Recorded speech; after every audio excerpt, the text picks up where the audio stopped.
opportunity to say a few words about our dear friend.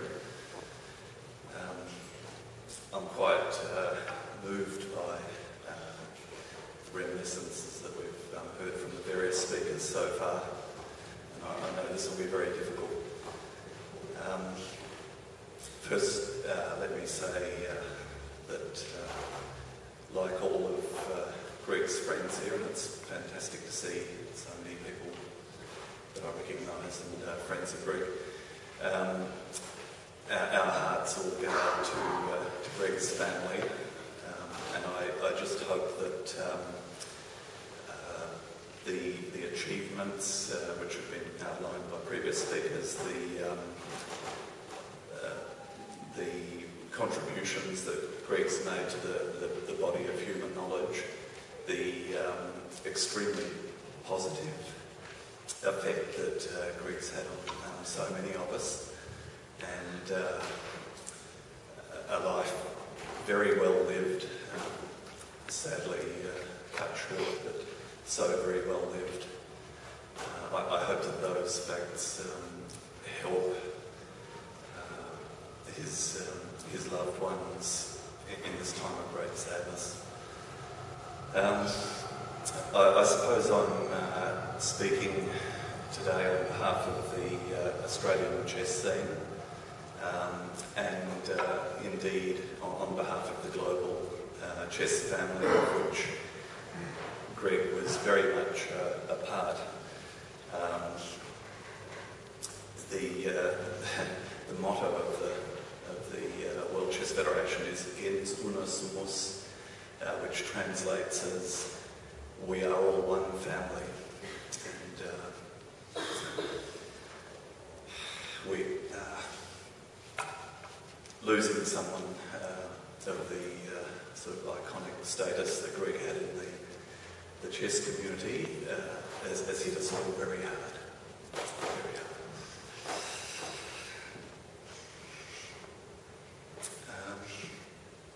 To give, I'll read from my notes if you'll permit me.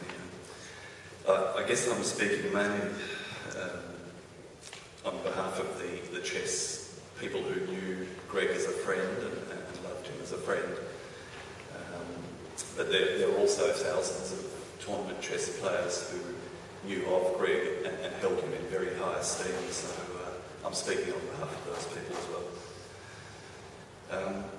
To give those of you that know only that Greg was an immensely talented chess player a bit of the flavour of what made him so good, I'd like to read from a famous chess book, Australian Chess into the 80s, written by Grandmaster Ian Rogers way back in 1981. This is an excerpt from a pen portrait that I wrote about the big four of Australian chess, which Greg was definitely a member of, notwithstanding the fact that he was, I think, only 16 or 17 years of age at the time that I wrote this. In fact, Greg had just shocked all of us by coming outright second in the 1979-80 Australian Championship at the age of 16. And this was somewhat of a bombshell at the time, I recall.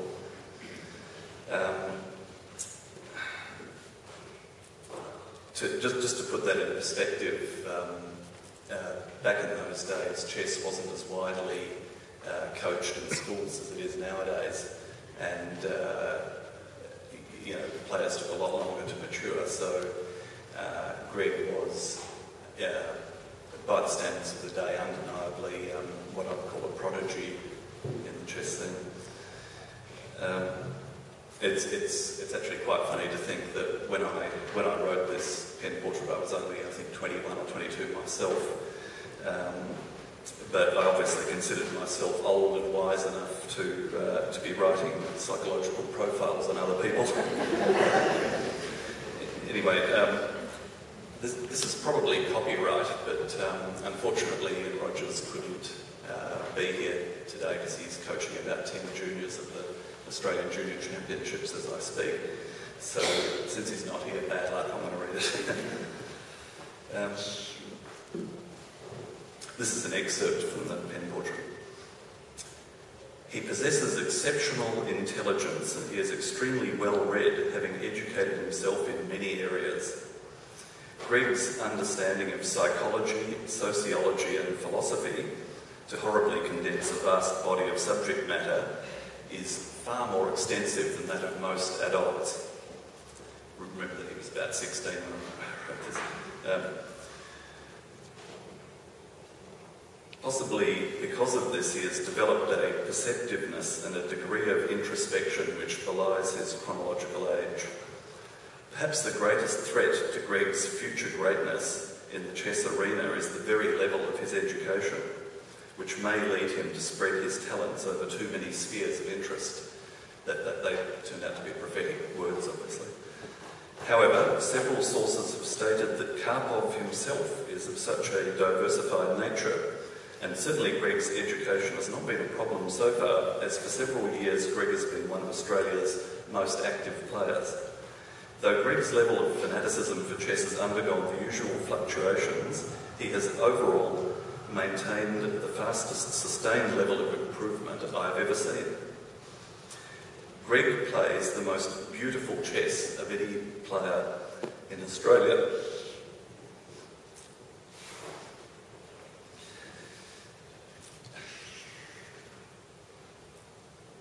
It's fluent and aesthetically pleasing, and he somehow manages to avoid those positions so familiar to most of us where an undesirable move is necessary.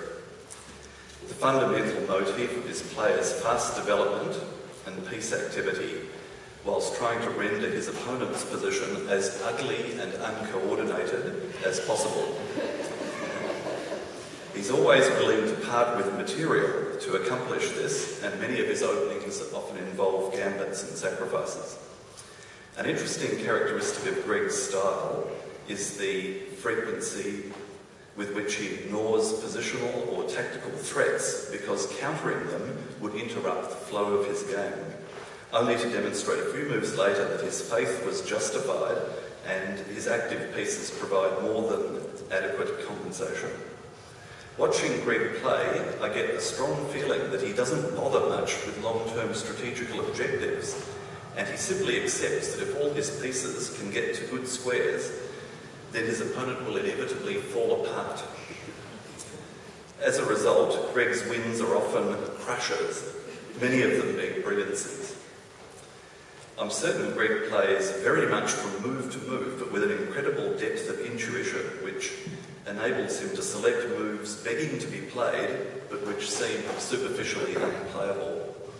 He ponders over each new position, even in book openings, often surveying the scene around him or staring into space while his subconscious is left to work on the right continuation. Despite the way he feels out the best move, Greg's powers of analysis are extremely good and he's alert to many tactical possibilities, making his play annoyingly difficult to refute. It's a slight annoyance of mine coming through because I had to play him many times. I can never figure out why I couldn't put him away in some of the positions I had. There's an absolutely wonderful photo of Greg here. Those of you close to me might be able to just make it out. It's a beautiful photo of a young, angelic-looking Greg with long hair and slightly pursed lips. Just exactly how I remember him from those early days.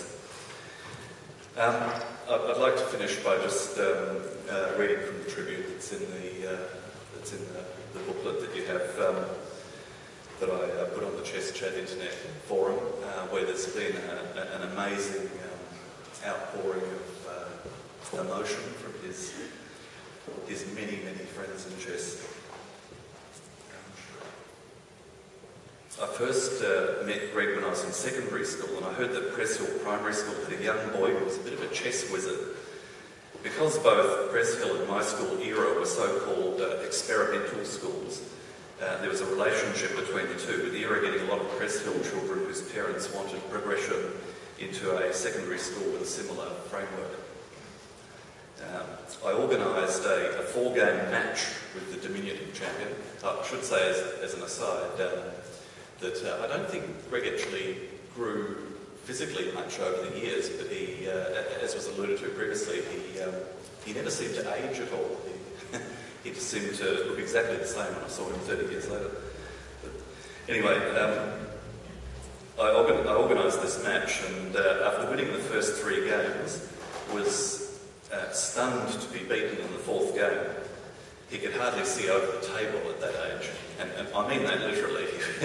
He was a tiny little kid at that stage. I remember telling Greg that he had a lot of talent and should play tournament chess, and that Greg seemed quite surprised and interested. Needless to say, I saw a lot more of Greg over the chessboard in the ensuing years. Greg's uncle alluded to the fact that he was extremely modest, so he often had this way of sort of showing slight surprise if you complimented him. So when I told him he had talent, it was like, oh, really? You think so? I must admit, a couple of times in later years, I slightly regretted telling him that he had talent. I'll say a little about Greg's chess, as that's where our lives intersected, and it was important to him, as to nearly all serious tournament players. Greg was a chess player with a deep appreciation of the artistic side of the game, and he played games of great beauty and subtlety. Interestingly, he combined a strong competitive drive with quite a dreamy, dissociated demeanour at the board, almost as if he was playing in a mild trance sometimes. Something Greg and I had in common as youngsters was a comfort for going barefooted, something which sometimes got both of us into trouble with tournament organisers, I recall. In my nonsense poem, Waverley versus Mars, we're both members of Waverley Chess Club at one point, I recall there was a verse about Greg which ended with the lines, "Who perched upon his chair and wouldn't do his laces up because his feet were bare." Greg had a refreshingly anti-authoritarian streak, which I have more than a suspicion caused him grief in the increasingly hierarchical environment of Melbourne University. One night, Greg and I were playing an A-grade inter-club match, but our team captain had forgotten to tell Greg he was rostered to play. So back in those days, the time limit was 40 moves in 90 minutes, but if you weren't at the board in the first hour, you lost on forfeit. So obviously with about 20 minutes to go and no Greg, we were starting to get a bit worried. So our captain put through this frantic phone call to find out, where he was, and learned to his horror that Greg he didn't know he was playing, so he was in his pyjamas. So Greg then did the proverbial fast change, like Superman in a phone booth. Jumped on a tram, and he got into Melbourne Chess Club, which was in Peel Street, North Melbourne back then. I think he got there with literally about 30 seconds remaining on the clock, and he then proceeded to whip out this very swashbuckling opening, the Belgrade Gambit, and absolutely blew his opponent, who was Australian master John Hanks, blew him off the board in this fantastic game. And as I said, it's this kind of charismatic performance and his attacking style and his exceptional results at a very young age that helped to create a kind of larger-than-life mythology around Greg in the chess scene, and one that persists to this day, long after he allegedly retired from the game. Very dry.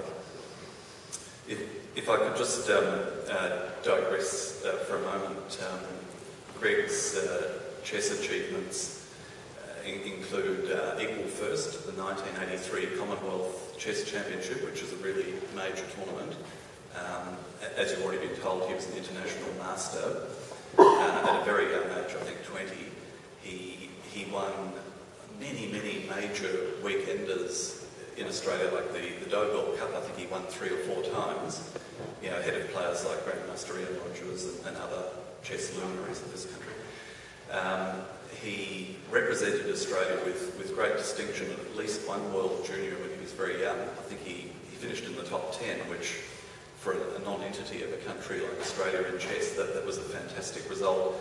And then he went on to represent Australia in at least 3 consecutive chess Olympiads, I think in the 80s. I remember playing with him in at least a couple of chess Olympiads. So he had an amazing, if short, career in chess in this country. Greg loved and was well read in philosophy. He also loved a good argument. I remember once driving to Canberra from Melbourne for the Dobell Cup, and shortly after we left, Greg and Daryl Johansson started arguing about some philosophical point. I swear they were still arguing over what seemed to be the same philosophical point when we arrived in Canberra. I don't believe that either of them has ever been defeated in an argument. Daryl was kind enough to be on the receiving end of Greg's immortal G-file game, and that game has been published on Chess Chat. If any of you are interested in having a look at it, it's this beautiful game where Greg sacrifices his queen at the end. No doubt Daryl would be able to recall the origin of the saying, "Strong move, Gregory." I can't remember where that first came from. Unfortunately, for Australian chess at least, Greg's genius for mathematics took him to the United States, where, as you've already heard, he carved out a distinguished academic career. He earned his doctorate, of course, ultimately a professorship at UCLA. Interestingly, a lot of, just alluding back to what Greg's uncle said about his modesty, a lot of chess players, I don't think, had any idea of Greg's standing in the world of mathematics. He was very, very humble about that. And yeah, just as the people who knew him as a famous mathematician didn't know always that he was such an accomplished chess player on the world stage. Many of us, even people who knew him quite well, didn't know anything about these prestigious prizes that he'd won in maths. He never told us about that sort of thing.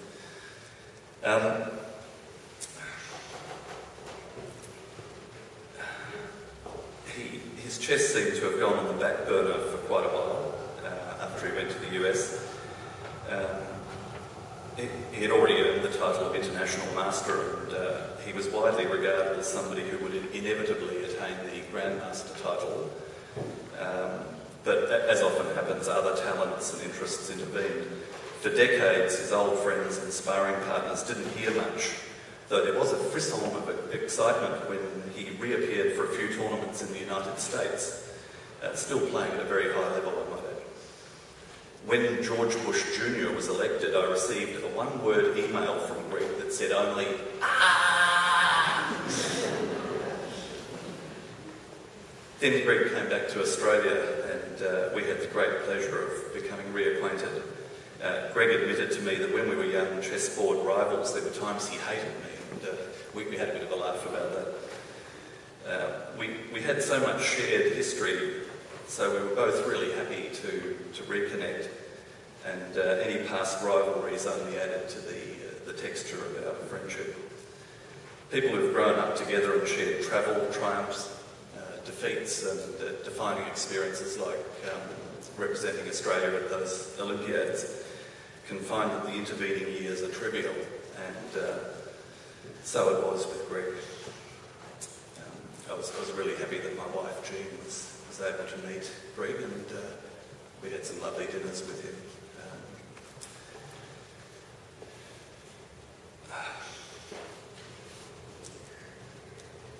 He was one of the few old friends from chess that I was able to invite to our small wedding, but unfortunately, due to his travel plans, wasn't to be. I was very sad when, after a lot of soul searching, Greg decided to go back to the US permanently. I don't know whether he changed his mind. Actually, I'll have to speak to some of his his friends who know what was going on the last few weeks, but he told me privately that he was divorcing Australia, which I thought was a very sort of Greg-like description. But I had the feeling that Greg was still searching for something, that perhaps he had something of a restless soul. No doubt having a foot in each of two cultures can be quite a lonely experience, and it's very sad that Australia is his true home. Couldn't better cater to Greg's abilities, so that he wasn't able to flourish professionally here the way he should have been able to. I think as a country, Australia needs to reassess its direction in some areas. It's nice to win lots of swimming medals, but mathematics and hard science underpin the whole modern way of life, and the brain drain from our shores can't be a good thing in the long term. When I heard yesterday, that's yesterday when I wrote this, when I heard yesterday that Greg had died suddenly, I was deeply shocked. Why do the brightest stars often go too early? My deepest sympathies go to his loved ones. Greg was a person of great complexity, with a great capacity for warmth and love. He would greet his friends, male and female, with a big hug, and usually some greeting like, "I'm so glad to see you." He was an unforgettable person with a diverse and eclectic group of friends. His brilliant mind, his inquisitiveness, his love of philosophy, and his fantastic sense of humour will be missed by so many of us. I'm not part of Greg's family, who must be devastated. I'm just a friend and a fellow chess player. Yet, I feel like a unique part of the jigsaw of my life has gone missing. Rest in peace, Greg.